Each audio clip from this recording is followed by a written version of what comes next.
The silk of my wedding dress felt like a noose against my skin. I stood in the bridal suite of the Grand Meridian Hotel, my fingers trembling as I tried to fasten the delicate buttons running down my spine. The room smelled of expensive roses, too many of them, their sickly sweet perfume making my stomach turn. Through the floor-to-ceiling windows, I could see the gardens below, where white chairs sat in perfect rows, waiting for guests who believed they were about to witness a love story. They had no idea they were attending a funeral. My reflection stared back at me from the ornate mirror. Pale skin, dark circles under my eyes that no amount of concealer could hide, and a dress that cost more than I'd earned in 6 months of working double shifts at Lucia's, the upscale Italian restaurant downtown. The dress wasn't mine. Nothing in this wedding was mine. Not the venue, not the flowers, not even the choice to be here. "Mara, you look beautiful." My mother's voice cracked as she entered the room, her eyes already red from crying. "Happy tears," she'd said. But I knew better. These were tears of relief that her daughter was finally being saved from a life of struggle. I forced a smile. "Thanks, Mom." She fussed with my veil, her hands shaking slightly. We'd been poor for as long as I could remember. After Dad died, leaving us with nothing but debt, Mom had worked herself to the bone. I'd done the same, juggling 3 jobs while trying to finish community college. We were survivors, but we were tired. And then Derek had appeared. Derek Morrison. Handsome, charming, from a wealthy family that owned half the commercial real estate in the city. He'd walked into Lucia's 6 months ago, sat in my section, and ordered the most expensive wine on the menu. I'd spilled a few drops on the white tablecloth while pouring, my hands exhausted from a morning shift at the bakery and an afternoon cleaning houses. He'd laughed it off, asked for my number, told me I was beautiful. 3 months later, he'd proposed. It had all happened so fast. Too fast. But Mom had been so happy, crying tears of joy when she saw the ring. "You deserve this, baby," she'd whispered. "You deserve someone to take care of you." I'd wanted to believe her. A knock on the door made us both turn. Derek's mother, Patricia Morrison, swept in wearing a cream-colored Chanel suit and a smile that never reached her eyes. She looked at me the way someone might examine a stray dog they'd reluctantly agreed to house. "5 minutes, dear," she said, her voice dripping with false warmth. "Everything's ready." After she left, Mom squeezed my hand. "I'll see you down there." Alone again, I stared at myself in the mirror. The dress was too tight. I couldn't breathe. I should have felt happy, excited, in love. Instead, I felt like I was walking toward the edge of a cliff. The ceremony would take place in the hotel's grand ballroom, designed to look like an outdoor garden with its glass ceiling and marble columns wrapped in ivy. I'd never seen anything so beautiful or so cold. As I made my way down the corridor toward the bridal entrance, I heard voices, male voices, laughing. I slowed my steps. "Can't believe you're actually going through with it." That was Jason, Derek's best man and childhood friend. "Why wouldn't I?" Derek's voice, casual, amused. "Come on, man. Mara, the waitress. You could have anyone." My heart stopped. I pressed myself against the wall, hidden by a marble column, my bouquet crushing against my chest. Derek laughed. A sound I'd heard 1,000 times, but never like this. Never so cruel. "You remember the bet?" "The bet?" Jason's voice rose with drunken excitement. "Holy shit, I'd almost forgotten. How much was it again?" 10 grand. You said I couldn't make a nobody fall in love with me in 3 months and get her to the altar." The world tilted. "You're just a bet." Derek's words echoed in my mind, each syllable a knife. "And you actually proposed?" Jason was laughing now, gasping between words. "This is insane. So what happens after the wedding? You just get divorced?" "I'll give it a few months. Let her play housewife. My father's already pleased, thinks I've matured by choosing someone grounded instead of the socialites. Once the trust fund transfer goes through next quarter, I'll find a reason to end it, probably catch her in some indiscretion. Make it her fault." "You cold bastard." Jason's admiration was evident. "What about her?" "What about her?" Derek's voice hardened. "She's a poor girl who got to play Cinderella for a while. She'll walk away with enough money to keep her quiet. It's more than she would have made in a lifetime serving pasta." My legs gave out. I grabbed the column to keep from falling, my bouquet dropping to the marble floor with a soft thud. The white roses scattered like bones. I couldn't breathe, couldn't think. The silk noose around my throat tightened. You're just a bet.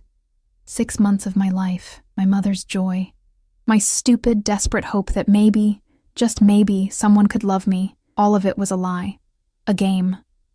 A cruel joke played by a bored rich boy who saw me as nothing more than a challenge, a novelty, a nobody. I don't know how long I stood there, staring at the fallen flowers. Seconds. Minutes? Time had lost meaning. Then I heard footsteps. "Miss, are you all right?" A deep voice, accented. Italian, I thought distantly. The ceremony is about to... I looked up. The man standing before me wasn't part of the wedding party. I would have remembered him. He wore a black suit that looked like it cost more than the entire wedding, perfectly tailored to a tall, lean frame, dark hair, slightly silver at the temples, sharp cheekbones and a jaw that could cut glass. But it was his eyes that stopped me. Dark, almost black, and so intense I felt exposed, like he could see every broken piece of me. Behind him, 2 men in similar suits stood at attention, their eyes constantly scanning the corridor. Security. Serious security. My voice came out as a whisper. I tried again. "I'm fine." His gaze dropped to the scattered flowers, then back to my face. He studied me with an intensity that made my skin prickle. "You are the bride." It wasn't a question. "Yes." The word tasted like ash. Something flickered in those dark eyes. Recognition? Concern? "You should not be out here alone," too quickly to name, he said quietly. "It is not safe." The absurdity of the statement almost made me laugh. Not safe? I was standing in a luxury hotel surrounded by guests, about to marry a man who saw me as a bet, and this stranger was worried about my safety. "Who are you?" I asked. A slight smile touched his lips, but it didn't reach his eyes. "Someone who does not belong at weddings." He moved closer, and I caught his scent. Expensive cologne, cedar, and something darker. Dangerous. He bent down, gathering my scattered roses with surprising gentleness for someone who radiated such controlled power. When he straightened and offered me the bouquet, our fingers brushed. The touch was electric. "Thank you," I whispered. He studied me for a long moment, his expression unreadable. "You are afraid." It wasn't a question, and I didn't bother denying it. "Do you want to marry him?" His voice was soft, almost gentle, but there was steel underneath. The question should have offended me. This stranger had no right to ask. But standing there in my silk prison, clutching flowers that smelled like death, I couldn't find the will to lie. "I don't know." I breathed. His jaw tightened almost imperceptibly. "Then perhaps you should not." Before I could respond, Patricia Morrison's shrill voice echoed down the corridor. "Mara! What are you doing? Everyone's waiting." The stranger stepped back smoothly, melting into the shadows as if he'd never been there. His security detail followed, silent as ghosts. Patricia appeared, her face flushed with irritation. She didn't seem to notice I'd been talking to anyone. "Come now. Derek is getting impatient." Derek. My fiancé. The man who'd made me a bet. I let Patricia usher me toward the ballroom doors, my mind numb. The orchestra began playing, the doors opened. Everyone stood. And there, at the end of the white carpet, stood Derek, smiling. Perfect. A lie wrapped in a tuxedo. I took the first step, then the second. Each step was agony. Halfway down the aisle, I felt it, that prickling sensation of being watched. I glanced to my left, toward the back of the room where a few late arrivals stood. The stranger from the corridor. He wasn't smiling now. His dark eyes were locked on me with an intensity that made my breath catch. And in that moment, I saw something in his expression that I'd never seen in Derek's. Concern. Real concern. For me. A nobody. A bet. I reached the altar. Derek took my hand, his smile wide and false. The officiant began speaking, but I couldn't hear the words over the roaring in my ears. "If anyone objects to this union, speak now, or I object." The voice came from the back of the room. Everyone turned. The stranger stepped forward, his security detail flanking him. The air in the room changed, charged with sudden tension, danger. Derek's hand tightened painfully on mine. "Who the hell—" "The bride," the stranger interrupted, his voice cutting through the shocked silence like a blade, "is mine." The ballroom erupted into chaos. Gasps rippled through the crowd like a wave. Derek's grip on my hand became painful, his fingers digging into my skin hard enough to bruise. I could feel him shaking. Whether from rage or shock, I couldn't tell. "Security!" Patricia Morrison's voice shrieked above the murmurs. "Get this man out of here!" But the hotel security guards who'd started moving forward stopped abruptly when the stranger's two men stepped into their path. They didn't touch anyone, didn't even speak, just stood there, radiating a quiet menace that made grown men reconsider their choices. The stranger walked down the aisle with the confidence of someone who owned not just the room, but the entire world. Every step was measured, deliberate. People moved out of his way instinctively, pressing back against their chairs. "What is the meaning of this?" Derek demanded, finally finding his voice. "This is a private ceremony. You have no right." "I have every right." The stranger's accent became more pronounced, each word precise and cold. "The bride is under my protection." I stared at him, my mind reeling. Protection? I'd never seen this man before today. How could I be under his protection? Derek laughed. That same cruel laugh I'd heard in the corridor. Protection? From what? "Look, I don't know who you think you are, but I know exactly who I am." The stranger stopped a few feet from the altar, his dark eyes never leaving my face. "The question is, does she know who you are?" The words hung in the air like a threat. Derek's face flushed red. "This is insane. Mara, tell him you want to marry me." Every eye in the room turned to me. I opened my mouth, but no sound came out. My throat was too tight, my chest too constricted. The silk noose was choking me. "She cannot speak," the stranger observed quietly, "because she knows the truth." "What truth?" Patricia demanded, her voice shaking with outrage. "Young man, I don't care who you are or what connections you think you have. Connections." He turned his gaze to her, and she actually took a step back. "Signora Morrison, your family's real estate empire sits on land leased from companies I own. Your son's trust fund is managed by a bank my family controls. I suggest you choose your next words very carefully." The color drained from Patricia's face. My mother stood from her seat in the front row. "Mara? Baby, what's going on?" I looked at her hopeful, frightened face, and felt something crack inside my chest. "Tell them," the stranger said softly, his eyes on mine. "Tell them what you heard. How did he know? How could he possibly know?" Derek's fingers tightened even more on my hand. "Mara, don't listen to him. He's clearly disturbed. We'll have him removed and—" "You're just a bet." The words came out of me in a whisper.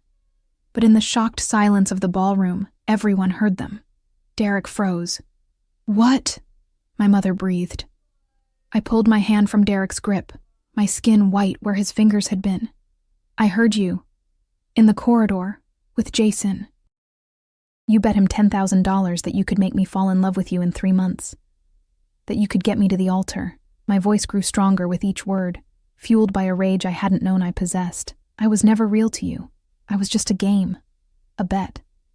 The gasps were louder now, mixed with angry murmurs. Derek's perfect face twisted. "Mara, that's not—" "You misunderstood." "Did I?" I laughed, and it sounded broken even to my own ears. "You said I was a nobody, that I was just a poor girl playing Cinderella, that you'd divorce me after your trust fund transfer went through. Derek, is this true?" Patricia's voice was horrified, not for me, I realized, but for the scandal. Jason, standing at the altar in his groomsman tuxedo, had gone pale. He looked like he wanted to disappear. Derek's mask finally slipped. His handsome face hardened into something ugly, cruel. "So what if it is? Look at you, Mara. Look at where you came from. You should be grateful I even looked at you twice. You're a waitress. A nobody with a drunk father who killed himself and left you with nothing." My mother made a sound like she'd been struck. The stranger moved so fast I almost didn't see it. One moment he was standing still, the next his hand was wrapped around Derek's throat, lifting him slightly off his feet. "Apologize," he said quietly. too quietly. Derek's face turned red, then purple. He clawed at the stranger's hand, gasping. "Can't. Breathe. Then speak quickly. I'm sorry." The stranger released him with a look of disgust. Derek collapsed against the altar, coughing and gasping. The officiant had backed away, looking like he wanted to run.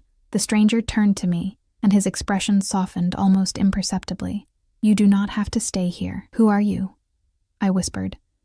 "My name is Dante Valentino." He said it simply, as if it should mean something. It did. Even I, working in an Italian restaurant, had heard whispers about the Valentino family. Old money, old power, and rumors.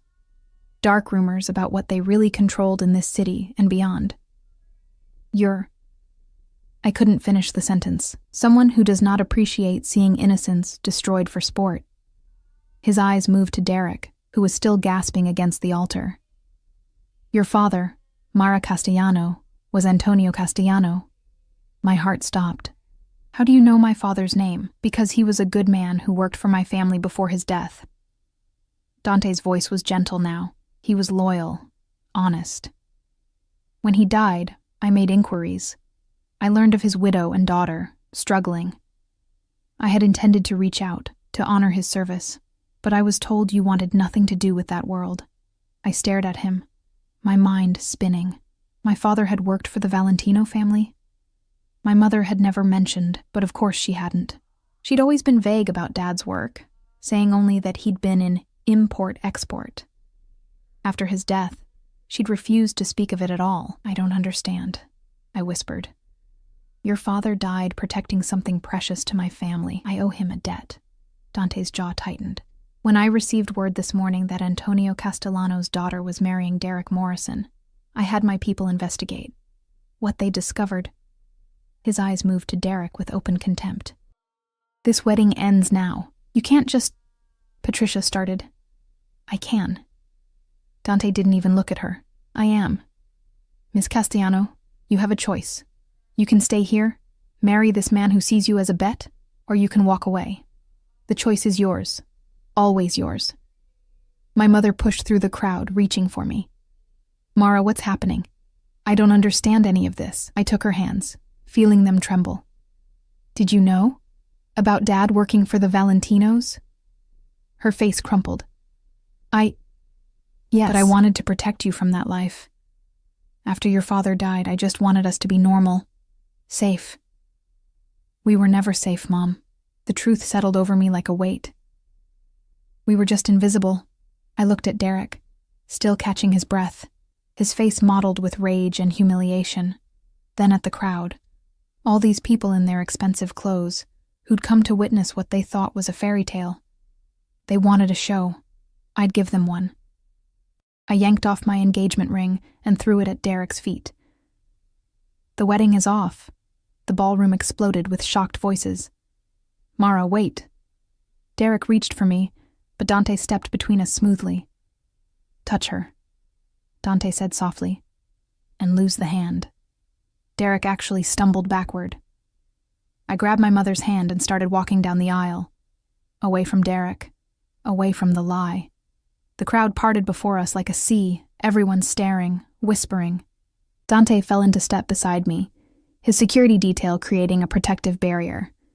I felt their presence like a shield, warm, solid, safe. We emerged into the hotel corridor, and I finally let myself breathe. "Miss Castellano," Dante began. "Mara," I interrupted. "Just Mara." His lips quirked in what might have been a smile. "Mara, you will need somewhere safe to stay. Morrison will not accept this humiliation quietly. We have an apartment, which Morrison knows the location of." Dante's voice was firm but not unkind. "My men will collect your belongings. You and your mother will stay at one of my properties until this settles.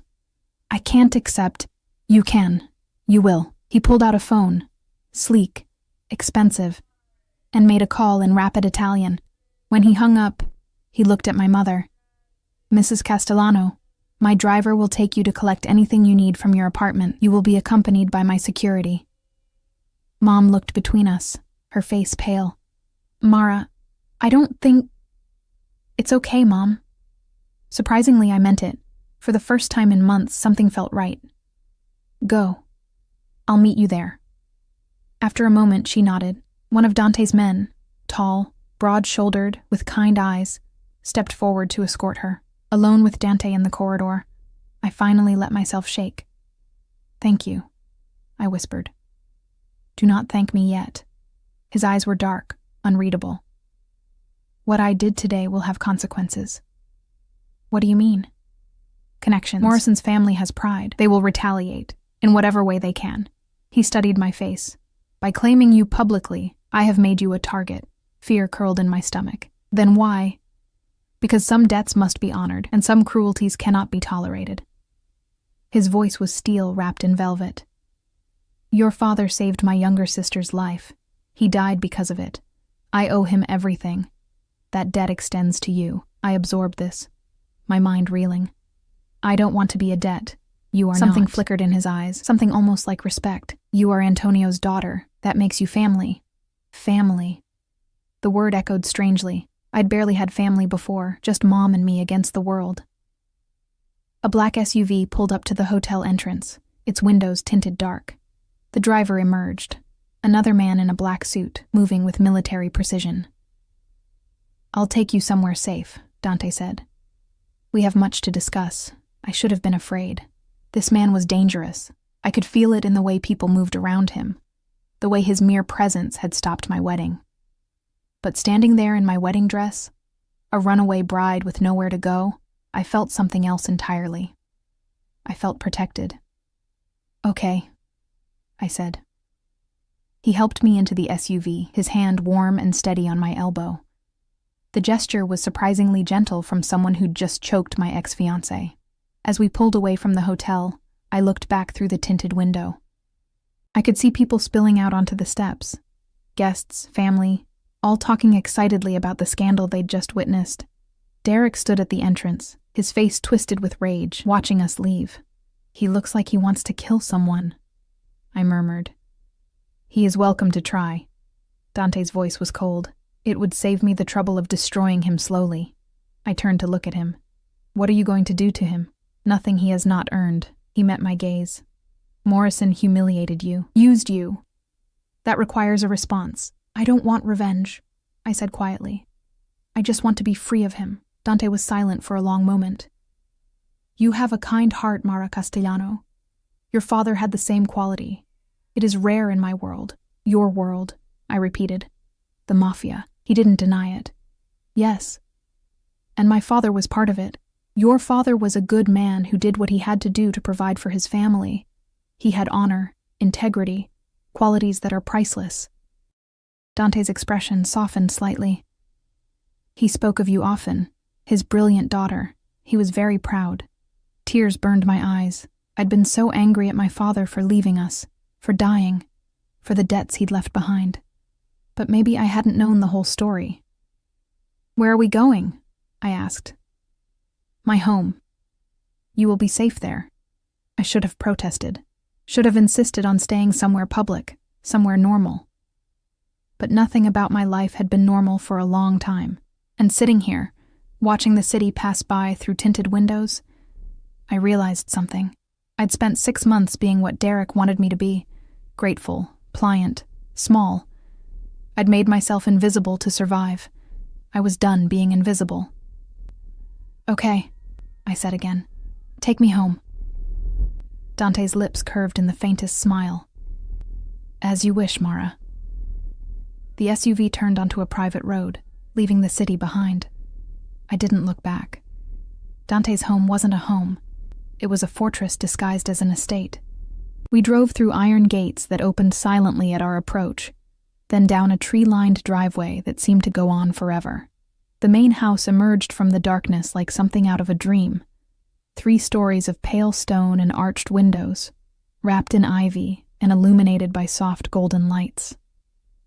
Gardens stretched out on either side, manicured and perfect even in the fading evening light. This is where you live? I breathed. One of several properties. Dante's tone was matter-of-fact. This is the safest. The SUV stopped in front of a grand entrance where 2 more men in dark suits stood watch. They nodded respectfully as Dante emerged. Then their eyes moved to me with careful neutrality. I stepped out of the vehicle, suddenly aware of how ridiculous I must look. A runaway bride in a silk wedding dress, climbing out of a mafia boss's SUV like some bizarre Cinderella story gone wrong. Dante noticed my hesitation. Come, you will want to change, I imagine. Inside, the house was even more magnificent. Marble floors, crystal chandeliers, art that probably cost more than my entire life. But it didn't feel cold or sterile. There was warmth here, dark wood, soft lighting, the scent of something cooking that made my stomach growl traitorously. A woman appeared from a side hallway, older, maybe 60, with silver hair pulled back in an elegant knot and warm brown eyes. She took one look at me in my wedding dress and made a soft, sympathetic sound. Povera ragazza, she murmured. Poor girl. This is Rosa, Dante said. She manages my household. Rosa, this is Mara Castellano, Antonio's daughter.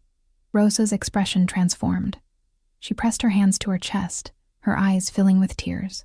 Antonio's daughter? Dio mio, you look like him. The eyes, yes, his eyes. Before I could respond, she swept me into a hug that smelled like vanilla and lavender. Your father was a good man, so good. Come, come. You must be exhausted. I will draw you a bath, find you clothes. Have you eaten? No. I realized I hadn't eaten all day. Wedding nerves, I'd thought. Now I understood it had been my body trying to tell me something was wrong. Unacceptable, Rosa declared. She fired off rapid Italian to Dante, who responded in kind, his voice softer than I'd heard it before. They argued briefly, though it seemed more affectionate than angry, before Rosa took my arm possessively. Come. Men, they know nothing about what a woman needs. I will take care of you. I glanced back at Dante, uncertain. He nodded once. You are safe here, Mara. Rest. We will talk tomorrow. Rosa led me up a sweeping staircase to the second floor, chattering in a mix of Italian and English about how long it had been since there was a woman in the house, how Dante worked too much, how she'd prayed for Antonio's family after his death. She brought me to a bedroom that was larger than my entire apartment. A 4-poster bed dominated the space, draped in soft cream linens. French doors opened onto a balcony overlooking the gardens. The attached bathroom had a soaking tub big enough for 3 people. I will bring clothes, Rosa promised. You bathe. Take your time. There is no rush, no worry here. After she left, I stood in the middle of that beautiful room and finally let myself feel it. All of it. The shock, the betrayal, the humiliation. The strange, surreal turn my life had taken in the space of a few hours. I'd woken up this morning expecting to become Mrs. Derek Morrison. Now I was standing in a mafia boss's guest room, my wedding dress crumpled around my feet, my entire life in pieces. A laugh bubbled up, half hysterical, half relieved. Then came the tears. I cried in that enormous bathtub, the water turning cold around me as I sobbed out months of trying to be someone I wasn't, years of struggling and scraping by, the weight of my father's death and my mother's desperate hope that I could be saved by a man who saw me as a joke. When the tears finally stopped, I felt empty, clean, like I'd washed away more than just the day. Rosa had left clothes on the bed, soft leggings, an oversized cashmere sweater that probably cost a month's rent, thick socks. Everything fit perfectly, which should have been strange, but somehow wasn't. Dante Valentino seemed like the type of man who paid attention to details. I found my way back downstairs by following the smell of food. The kitchen was huge, all stainless steel and marble counters. But it felt lived in, used. Rosa stood at the stove, stirring something in a large pot. Sit, sit, she commanded, pointing to a breakfast nook by the windows. You will eat. She placed a bowl of pasta in front of me. Simple, just olive oil and garlic and fresh herbs, but it smelled like heaven. I took a bite and nearly moaned. Good, yes? Rosa smiled. This was your father's favorite. He would come to the kitchen after a long night, and I would make this for him. We would talk.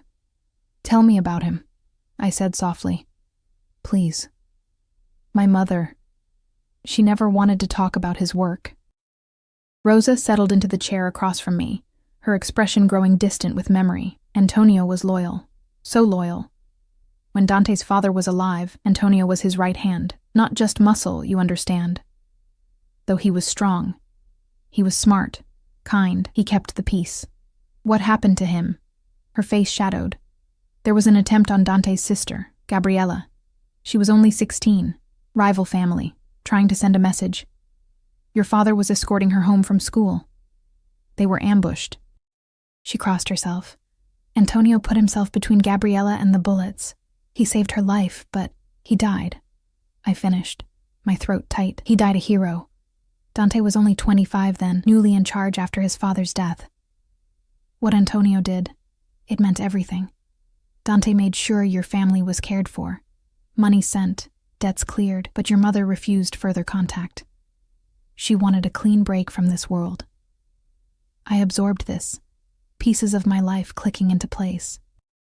The mysterious payments that had helped us survive the first year after Dad's death. Mom's insistence that we never discuss where they came from. Her fear whenever anyone mentioned the Valentino name.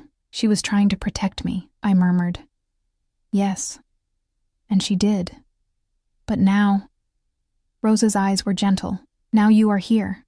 And Dante, he takes his debts seriously. Too seriously, perhaps. What do you mean?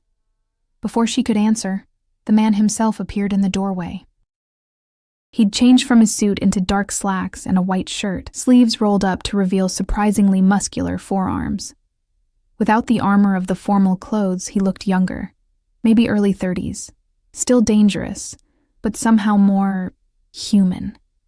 Rosa, you are filling her head with stories, he said, but there was warmth in his voice.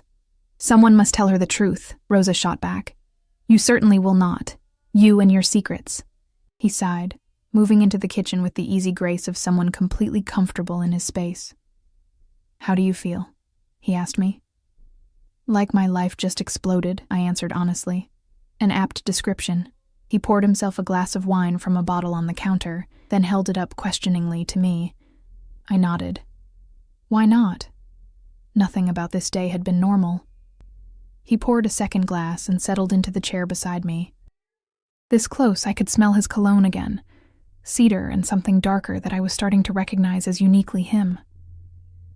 Your mother has arrived safely, he said. She is in the East Wing, resting. My men retrieved what you needed from your apartment. Thank you. Morrison has been calling your phone, texting. His jaw tightened. My people are monitoring the situation. A chill ran through me. What is he saying?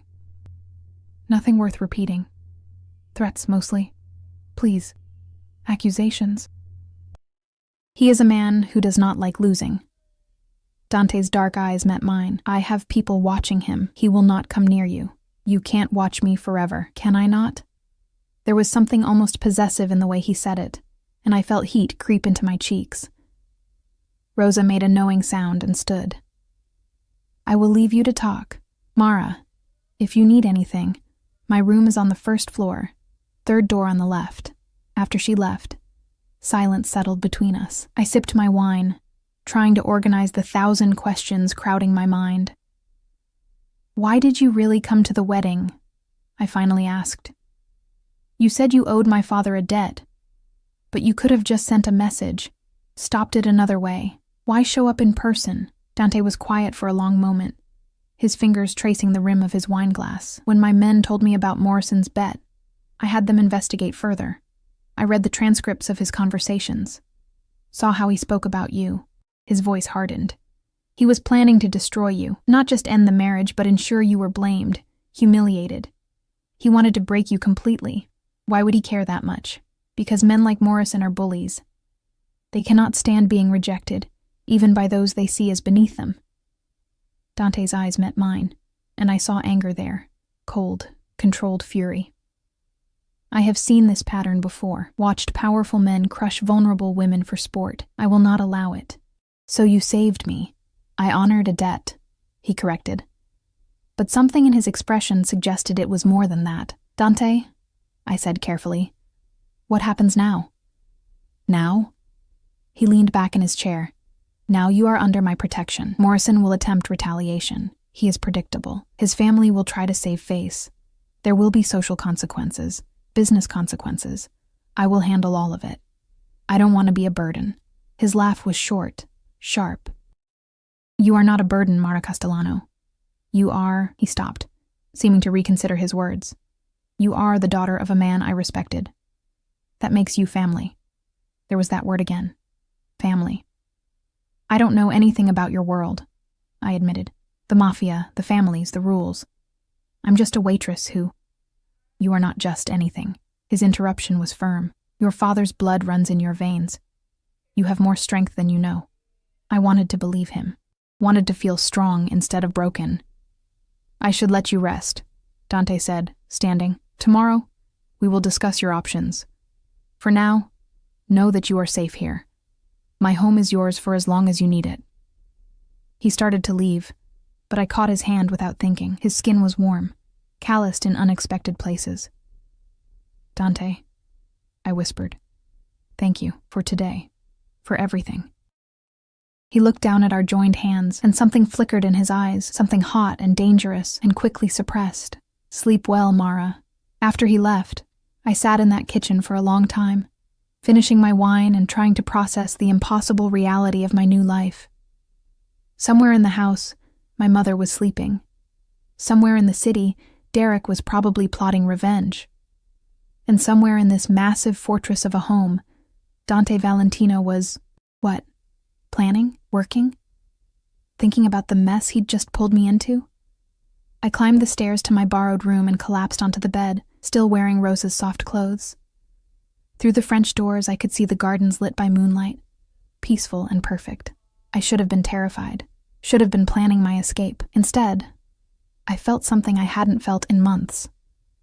I felt safe, and that, perhaps, was the most dangerous thing of all. I woke to sunlight streaming through the French doors and the smell of coffee. For a moment, I forgot where I was. Then it all came rushing back. The wedding, Derek's betrayal, Dante's intervention.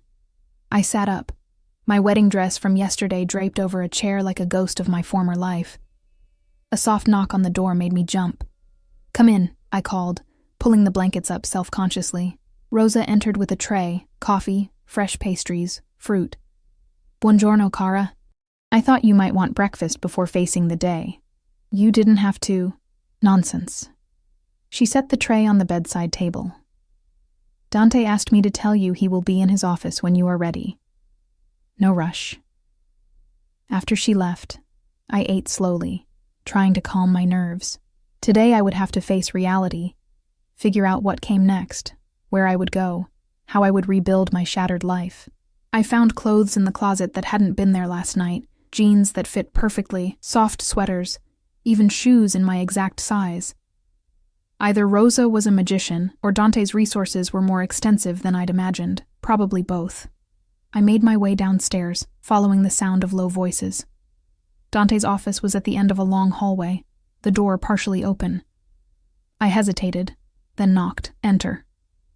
He sat behind a massive desk, papers spread before him, phone to his ear. He was speaking Italian again, his voice crisp and authoritative. When he saw me, he held up one finger, "Wait," and finished his conversation. "Sit," he said after hanging up, gesturing to a leather chair across from him. "How did you sleep?" "Better than I expected." I settled into the chair. "Thank you for the clothes, and everything else. Rosa chose them. She has good taste." He leaned back, studying me with that intense gaze that made me feel exposed. "I have news. Morrison attempted to access your apartment last night. My men stopped him." My stomach dropped. "Is he—" "He is unharmed. Warned." Dante's tone suggested the warning had not been gentle. "He will not try again." "What did he want?" "To intimidate you. To reassert control." Dante's jaw tightened. "Men like Morrison cannot accept losing power. But he has underestimated the consequences of humiliating someone under my protection." "What are you going to do to him? What would you like me to do?" The question caught me off guard. Dante leaned forward, his dark eyes locked on mine. You are the wronged party, Mara. If you want him ruined, I can arrange it. His family's business, their reputation, their fortune, all of it can disappear. The power in that statement took my breath away. He was offering me revenge on a silver platter. I swallowed hard. I just want him to leave me alone, to never have to see him or think about him again. Something like approval flickered in Dante's expression. Then that is what you will have. I will ensure Morrison understands that any attempt to contact or harass you will result in severe consequences.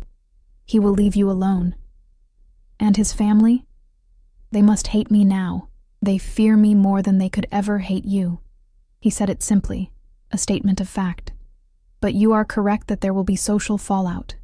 The wedding was high profile. There will be talk, speculation, scandal. I hadn't even thought about that. My cheeks burned.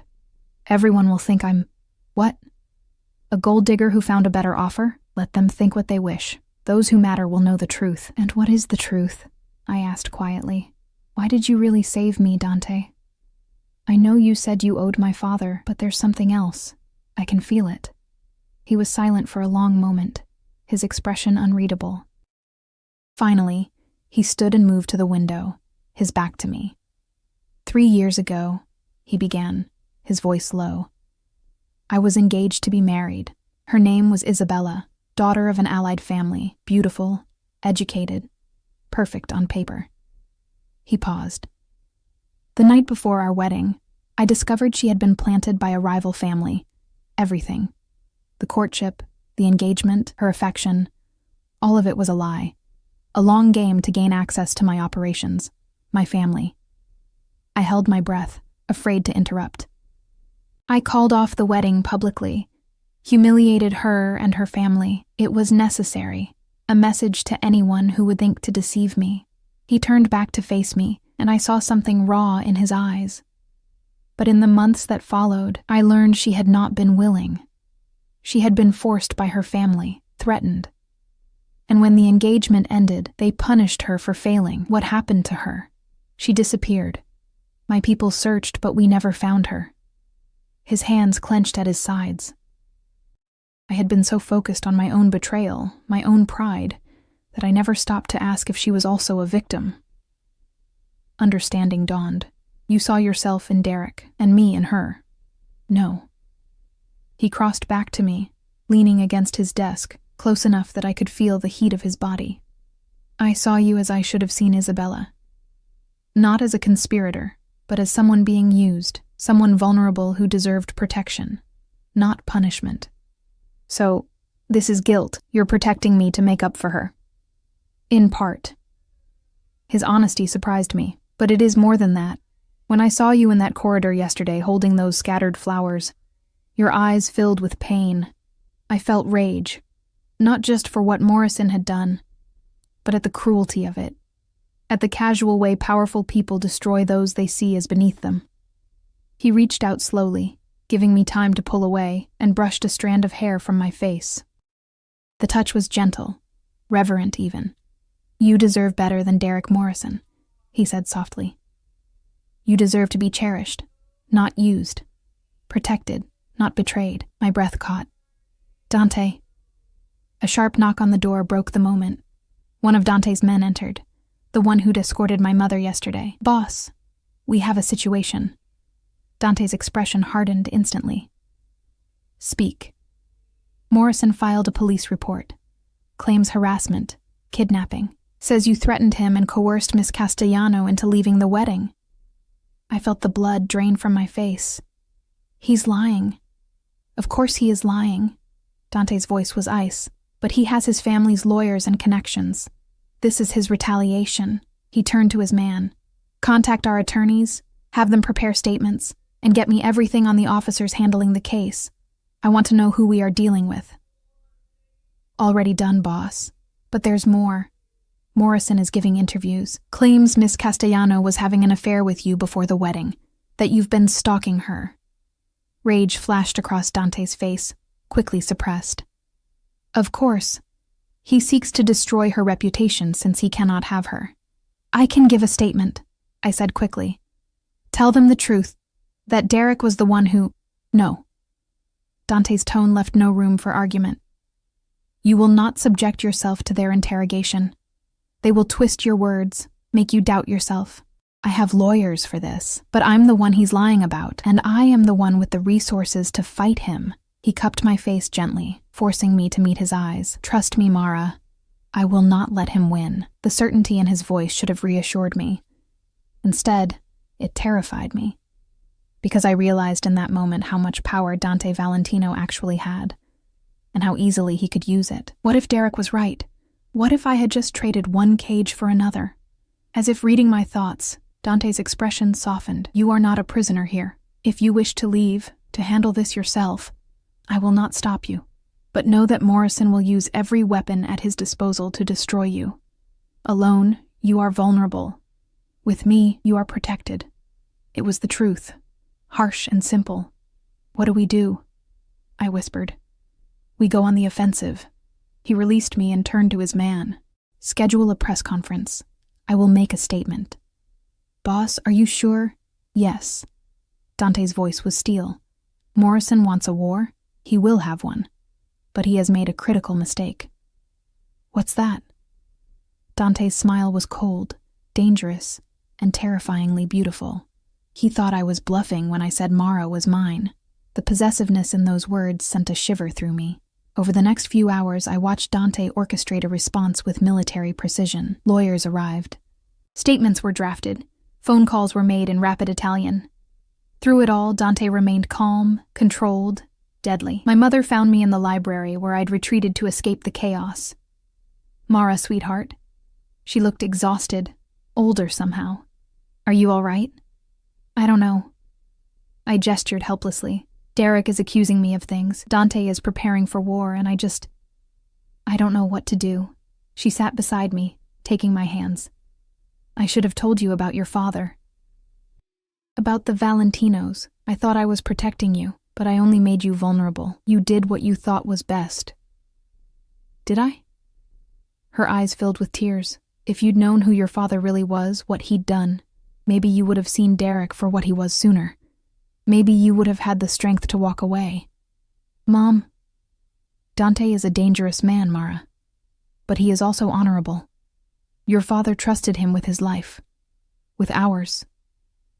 She squeezed my hands. "Whatever happens next, know that you are not alone. Not anymore." That evening, Dante's press conference aired on every major news channel. I watched from his office, my heart in my throat, as he faced down a room full of reporters with the same calm authority he brought to everything. "I am here to address the false allegations made by Derek Morrison," he began, his accented voice clear and strong. "Miss Mara Castellano is under my family's protection due to her late father's service and sacrifice. Yesterday I learned of Mr. Morrison's cruel deception, that his engagement to Miss Castellano was based on a bet, a game to humiliate a vulnerable woman for his own amusement." Cameras flashed. Reporters shouted questions. Dante ignored them. "I have evidence of Mr. Morrison's conversations regarding this bet. Evidence of his plans to divorce Miss Castellano after securing his trust fund, using her and discarding her. I intervened because such cruelty cannot be tolerated." He paused, his dark eyes finding the camera as if looking directly at Derek. "Miss Castellano is innocent. She is a victim of Morrison's manipulation. Any claims that she behaved inappropriately are lies designed to cover his own guilt and humiliation." His voice dropped, becoming dangerously soft. "I suggest Mr. Morrison withdraw his false accusations and focus instead on explaining to his family and society why he thought it acceptable to treat another human being as a joke." "Mr. Valentino," a reporter shouted, "what is your relationship with Miss Castellano?" Dante's expression was unreadable. "Miss Castellano is under my protection. That is all you need to know." But the way he said it, the possessiveness, the certainty, suggested it was much more than that. As the press conference ended, I realized something had shifted. This wasn't just about protecting me anymore. This was personal for Dante. He'd claimed me publicly, staked his reputation on my innocence. He'd made me his. The question was, what did that mean? And why did the thought of belonging to Dante Valentino terrify and thrill me in equal measure? Later that night, after the news cycle had exploded with coverage of the scandal, I found Dante on the terrace overlooking the gardens. He stood with a glass of whiskey, his suit jacket discarded, looking younger and more human than I'd ever seen him. "You didn't have to do that," I said softly, joining him at the railing. "Yes, I did. Derek will retaliate. This will only make things worse. Let him try." Dante's voice was cold. "I have already begun dismantling his family's business interests. By the end of the week, the Morrison name will be synonymous with dishonor. You're destroying him. I am defending you." He turned to face me fully, "And I am ensuring no one else ever thinks they can hurt you without consequences." The intensity in his eyes made my breath catch. "Why does this matter so much to you?" "Because—" He stopped, jaw tightening. "Because you matter, Mara." The admission hung between us, heavy with meaning. "I'm not her," I whispered. "Isabella. I'm not your second chance at redemption." "No." He stepped closer, so close I could feel the heat of his body. "You are not. You are something else entirely." "What?" His hand came up, cupping my face with surprising gentleness. "You are mine to protect, mine to defend. Mine." The possessiveness should have scared me. Instead, it ignited something deep in my chest, something fierce and wanting. "Dante," I breathed. He lowered his head slowly, giving me time to pull away. I didn't. When his lips met mine, the world tilted. The kiss was gentle at first, questioning, but when I responded, when I pressed closer, my hands gripping his shirt, it deepened into something hungry, desperate. He kissed me like I was precious, like I was his. And God help me, I wanted to be. The kiss broke slowly, reluctantly. Dante rested his forehead against mine, his breathing unsteady, his hands still cradling my face like I was something fragile and precious. "This is dangerous," he murmured. "I know. You have been through trauma, betrayal. I should not—" "Don't." I pressed my fingers to his lips. "Don't tell me what I should or shouldn't feel. I've spent too long letting other people make those decisions for me." His dark eyes searched mine. "What do you feel, Mara?" "Safe," I whispered. "For the first time in so long, I feel safe and seen. And—" I hesitated, then pushed forward. "And wanted. Not as a bet or a joke or a burden. Just wanted." Something fierce and possessive flashed in his expression. "You are wanted. More than you know." He kissed me again, slower this time, deeper. His hands slid into my hair, tilting my head back as he explored my mouth with devastating thoroughness. I melted against him, my body responding to his in ways that both thrilled and terrified me. When we finally pulled apart, both breathless, Dante's control was visibly frayed. "We should stop." "Why?" "Because if we do not, I will not be able to." His voice was rough, strained. "And you deserve better than to be claimed in the aftermath of another man's cruelty. You deserve time, space, certainty." The consideration in his words made my chest ache. What if I don't want to wait? "Mara, I'm not broken, Dante. I'm angry. I'm hurt, but I'm not broken." I stepped back, meeting his eyes. "Derek made me feel small, invisible. You make me feel powerful. I want that. I want you." For a long moment, he just stared at me. Then he shook his head slowly, a small smile touching his lips. "You are Antonio's daughter, stubborn, fearless. Is that a yes?" "It is a promise." He pulled me close again, his arms wrapping around me. "I will give you time to be certain, to heal, and when you are ready, truly ready, I will make you mine in every way that matters." I should have argued, should have insisted I was already certain, but something in his tone made me pause. Because he was right. I was still reeling, still processing, and Dante Valentino was not a man for rash decisions. He was a man who kept his promises. Over the next 2 weeks, my life transformed in ways I could never have imagined. Derek's accusations crumbled under the weight of evidence. Dante's lawyers produced recordings of Derek's conversations with Jason, text messages detailing the bet, even witnesses who'd heard Derek bragging about his game with the poor waitress. The media turned on him viciously, and the Morrison family, faced with undeniable proof of their son's cruelty, withdrew their support to save their own reputation. Derek's trust fund was frozen pending investigation into financial irregularities. His father's real estate empire began to collapse as Dante quietly bought up their leases and called in debts. Within 10 days, Derek Morrison went from golden boy to pariah. I should have felt triumphant. Instead, I just felt free. Dante was true to his word. He gave me space, time, but never distance. He was always there, at breakfast, during evening walks through the gardens, in quiet moments when I needed someone to simply listen. He taught me about my father's life, sharing stories Rosa and his men told. Antonio Castellano had been respected, loved even, by those who served with him. He'd been more than muscle. He'd been a mediator, a protector, someone who brought honor to a world often lacking in it. Learning about him helped heal something broken inside me. My mother settled into the East Wing, finally allowing herself to relax for the first time in years. She and Rosa became fast friends, spending hours in the kitchen cooking and laughing. Watching her smile again made everything worth it. But it was Dante who consumed my thoughts. He was careful never to push, never to assume, but the tension between us grew with each passing day, the way his eyes followed me across a room. The casual touches that lingered a moment too long, the heated looks we exchanged when no one was watching. I was falling for him, hard and fast, and completely. 3 weeks after my ruined wedding, Dante asked me to join him for dinner. Not in the casual way we'd shared meals before. This was formal. An invitation delivered by Rosa with a knowing smile.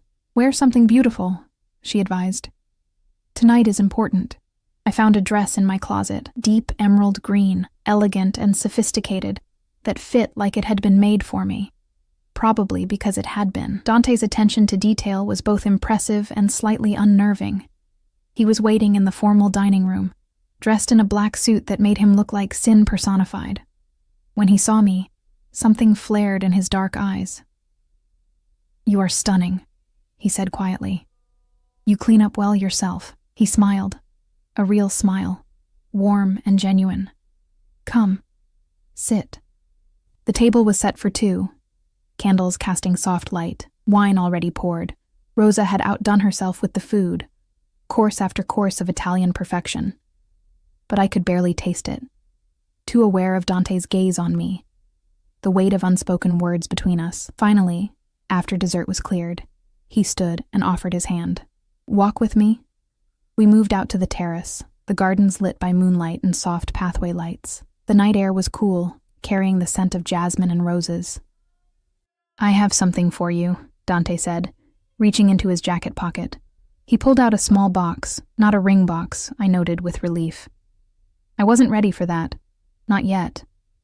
Inside was a necklace, a delicate gold chain with a small pendant, shaped like a bird in flight. "It was your father's," Dante explained softly. "He wore it always. Said it reminded him that even in our darkest moments, we have the choice to rise, to fly. When he died, I kept it.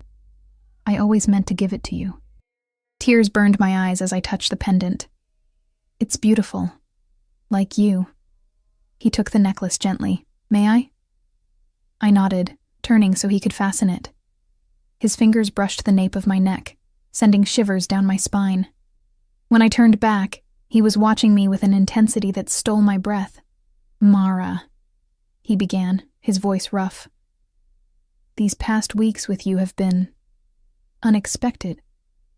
I brought you here out of duty, honor, debt, but somewhere along the way it became more." My heart was racing. "More? You have become important to me, not as Antonio's daughter, not as someone I am obligated to protect, but as yourself, as Mara." He stepped closer, his hands coming up to frame my face. "I want you. Not just for a night, not just until the scandal dies down. I want you in my life, in my home, in my world." "Dante, let me finish." His thumbs brushed my cheekbones.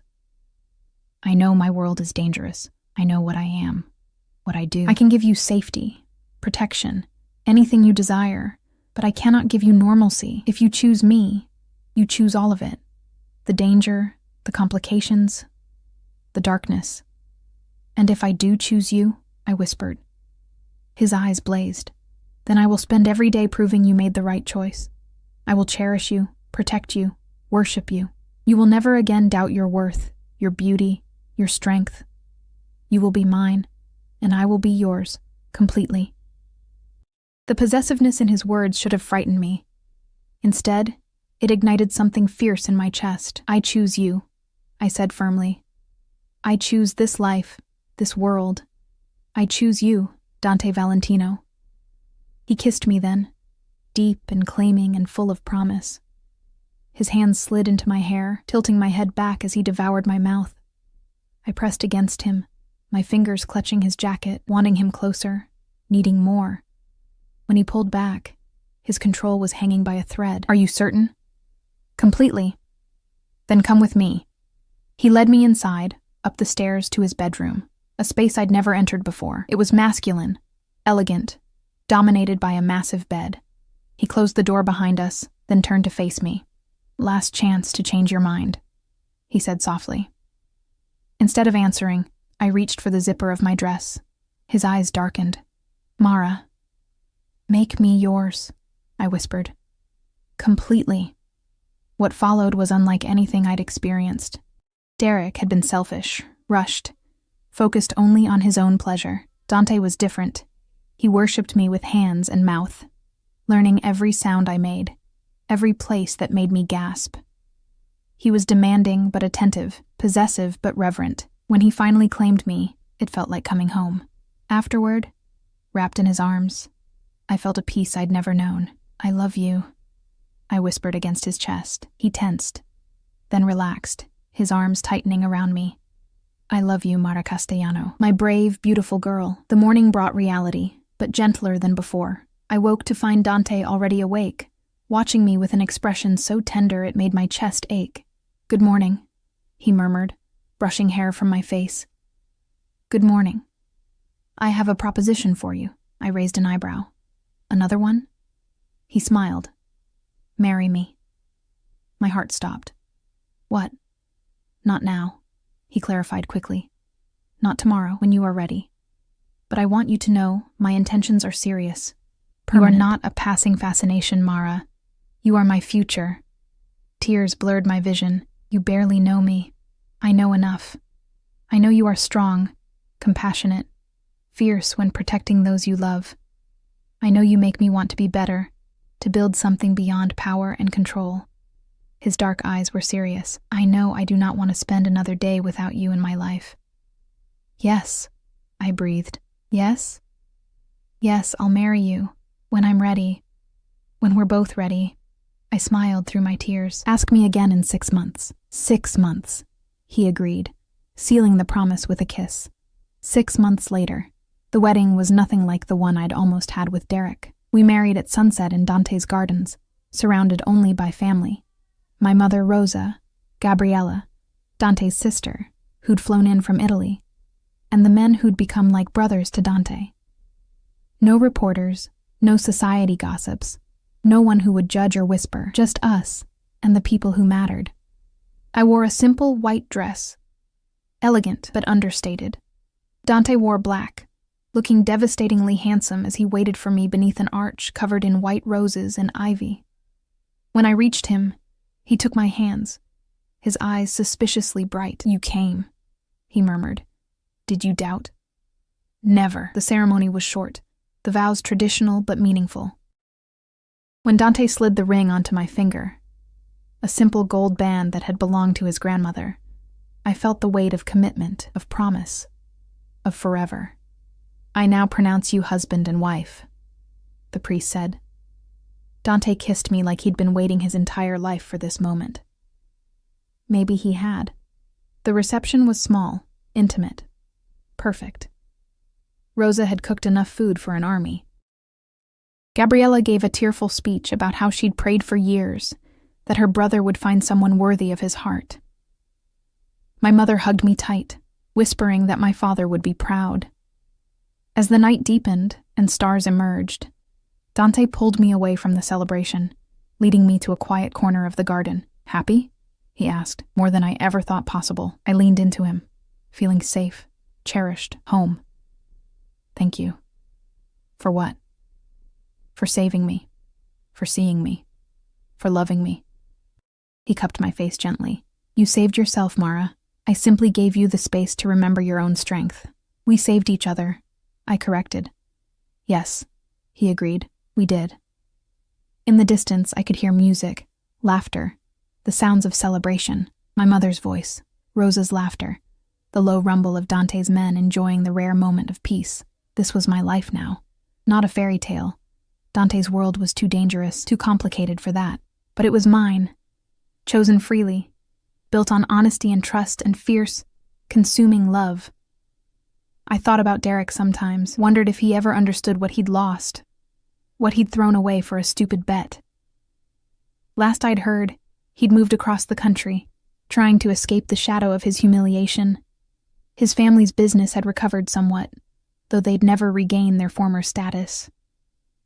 The Morrison name would always carry the stain of Derek's cruelty. I didn't hate him anymore. I almost pitied him, because he would never know what it felt like to be truly seen, truly valued, truly loved. What are you thinking? Dante asked, his arms around my waist. That I'm glad he made that bet. Dante pulled back, surprised. What? If Derek hadn't been cruel, if he'd actually loved me, I would have married him. I would never have met you. I smiled up at my husband. His worst moment led to my best one. Understanding softened Dante's expression. You find light even in darkness. I learned from the best. He kissed me softly, reverently. Come, Mrs. Valentino. Our guests will wonder where we have gone. Let them wonder, I said. But I let him lead me back. As we walked through the gardens toward the music and lights, I touched the bird pendant at my throat. My father's gift, worn on this day to honor the man whose sacrifice had ultimately led me here. He'd been right. Even in our darkest moments, we have the choice to rise, to fly. I'd been broken, used, humiliated. I'd been someone's joke, someone's bet. But I'd risen.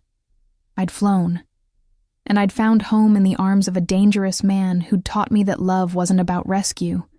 It was about recognition, about seeing someone completely and choosing them anyway. Dante Valentino had seen me, truly seen me, when I was invisible to everyone else, and I had seen him, beyond the power, the danger, the dark reputation, to the man beneath. The man who kept his promises, who honored his debts, who loved fiercely and completely. Together, we were building something beautiful from the ashes of betrayal. Together, we were writing our own story, not a fairy tale, but something better, something real. As we rejoined the celebration, Dante's hand firm and warm in mine, I smiled. This was my happily ever after. Hard-won, complicated, perfectly imperfect, and I wouldn't change a single thing.